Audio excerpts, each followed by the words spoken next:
हैं तो मजबूरी में खड़े हैं ताकि दो पैसे हमारे बन जाए और घर का खर्चा निकल जाए सब। तो एमटीएस के एग्ज़ाम चल रहे हैं और साथ में जो ऑटो वाले हैं ये किराया इतना महंगा क्यों ले रहे हैं, पूछेंगे जी इतना किराया महंगा क्यों ले रहे हो। भाई किराया कोई महंगा नहीं है, बस का किराया भाई 20-30 रुपये है। हम भी वही रेट ले रहे हैं भाई 40 रुपीज़। बस से पहले ये है कि बस सेक्टरों में जाएगी, हम सीधा डायरेक्ट जाएंगे, इसलिए किराया कोई नॉर्मल ही है, कोई किराया भाई ज़्यादा नहीं है। जैसे अब तो एग्ज़ाम चले हुए, बिना एग्ज़ाम भी आपका काम चल जाता है रोजी रोटी का कैसे। भाई बहुत मुश्किल है क्योंकि रोड पे काम नहीं रहा, गर्मी इतनी पड़ रही है, लोग कैब और बसों में ट्रैवल कर रहे हैं, अपना अपना व्हीकल है हर बंदे के पास। ये भी है और मुश्किल तो होती होगी क्योंकि महंगा आपको करना मजबूरी है एक तरह से, नहीं काम नहीं चलेगा। मजबूरी है, करना ही पड़ रहा है भाई यार। सीएनजी भी महंगी है, क्या करें। सीएनजी भी 89-88 है। हाँ, फिर भी भाई सर्कल चल रहा है, काम का सही है। ये है कि अपना दिहाड़ी पड़ जाए भाई, सुबह से शाम तक कितने कमा लेते हुए बन जाता है भाई 700-800 रुपये, 1000 रुपये तक बन जाए भाई। हाँ, उसमें गैस का खर्चा निकाल के 500 रुपये बच जाए भाई। 500 रुपये बच जाते हैं और फिर इनका काम भी चल जाता है रोजी रोटी से। और कुछ कहोगे अगर जो सरकार है उससे कुछ अनुरोध करना चाहो। भाई यही है कि ऑटो वालों को नजायज़ परेशान ना करें, पुलिस वाले खासकर। अब खड़े हैं रोड पे, कई बार हाँ परेशान करते हैं, कई बार सवारी एक्स्ट्रा होती है, फैमिली तो 4 मेंबर तो होंगे ही ना भाई, तो वो कहेंगे भाई एक्स्ट्रा सवारी बिठा रखी है उसका चलान होएगा। बस यही रिक्वेस्ट है सरकार से, जो फैमिली है उनके लिए तो छूट होनी चाहिए। फैमिली में 4 मेंबर तो होंगे बस भाई, और कोई दिक्कत नहीं है। तो इनको भी रोजी रोटी चलाने के लिए सरकार को परेशान नहीं करना चाहिए। और भी हैं जो ऑटो वाले।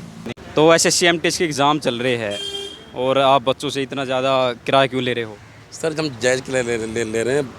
40 रुपये बस ले रही है, 50 रुपये हम मंगा रहे हैं 43 का, और बस 1 घंटा लगा देती है। हम तो लोकल बंदे हैं, लोकल हमें ज़्यादा ही पता है, तो कस्टमर का गाइड कर देते हैं। तो एग्ज़ाम चलते हैं तब ज़्यादा मुनाफा होता है या बिना एग्ज़ाम। सर कई बार चक्कर लग भी जाता है, कई बार लगता नहीं है। ये तो कस्टमर बैठने के ऊपर बात है, अगर कस्टमर बैठ गया तो चक्कर लग जाता है, इनकेस कई बार लगता भी नहीं है कि बाहर रोड पे काम है, नहीं पता ही आप सबको। ये भाई बंदे को ऑटो मिल जाता है, साधन मिल जाता है, बेचारों को कहीं दूर जाना हो फिर हम उनको छोड़ देते हैं। तो काम कैसा चल रहा है, दिन में कैसे कितना क्या कमा लेते हो। सर देखिए रहे आप रोड पे काम, वैसे फ़िलहाल काम है नहीं, जो पेपर चलता है इनकी वजह से 2 पैसे, इनकी वजह से 2 पैसे बन जाते हैं। अदरवाइज अगर काम ना हो तो हमें पेपर की वजह से 2 पैसे हमारे सर खर्चे में निकल जाता है घर का। कस्टमर मतलब कस्टमर प्रॉपर नहीं है जैसे।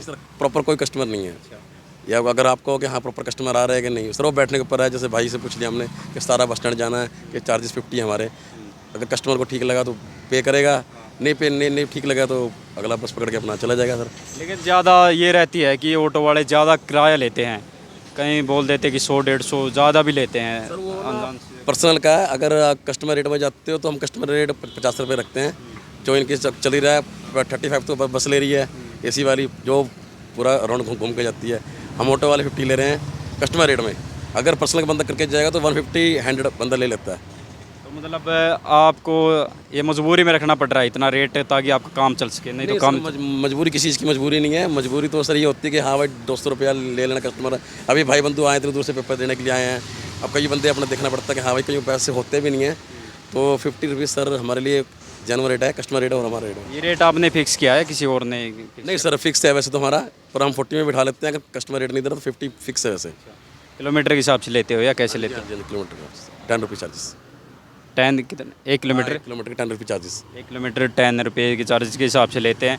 सरकार से क्या अनुरोध करोगे और ऑटो वाले के लिए कुछ किया जाए। सर हम तो ये कहेंगे अच्छे से अच्छा काम निकले ताकि हमें भी रोज़गार मिले और हमारा काम अच्छा चल सके। क्योंकि आजकल सर ऑटो काम रहा नहीं, इन ड्राइवर ओला उबर रैपिडो और बैटरी वाले इतने आगे ना कि ऑटो का काम ही बिल्कुल ठप हो गया, डाउन हो गया। पीछे बैक वाले की स्ट्राइक थी तो सर बना कुछ नहीं है, क्या करें। ये वैसे तो कहते रहता है कि ऑटो वाले मतलब ज़्यादा किराया लेते हैं, लेकिन इनकी मजबूरी है, इनको भी रोजी रोटी का अपना काम चलाना होता है। तो कोई पुलिस वाले भी परेशान करते होंगे। हाँ कई बार कर भी देते हैं सर, कई बार बच भी जाते हैं हम। सर हमारा ऑटो वाले की जून ही बहुत बुरी है सर। कहते हैं किराया करते हैं परेशान क्यों करते हैं?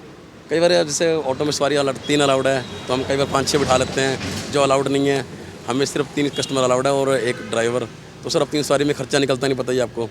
तो इसलिए हमें 2 कस्टमर एक्स्ट्रा बिठाने पड़ते हैं ताकि घर का खर्चा, बच्चे की फीस, किराया और ऑटो का थोड़ा 2 पैसे बन जाएँ। तो देखिए बहुत सारी समस्याएं रही है ऑटो वालों को, और हम लगाते हैं कि ऑटो वाले ज़्यादा पैसे लेते हैं, लेकिन इनकी भी मजबूरी है एक तरह से कि एक तरह से पैसे भी कमाने होते हैं और ऐसे काम नहीं चलेगा।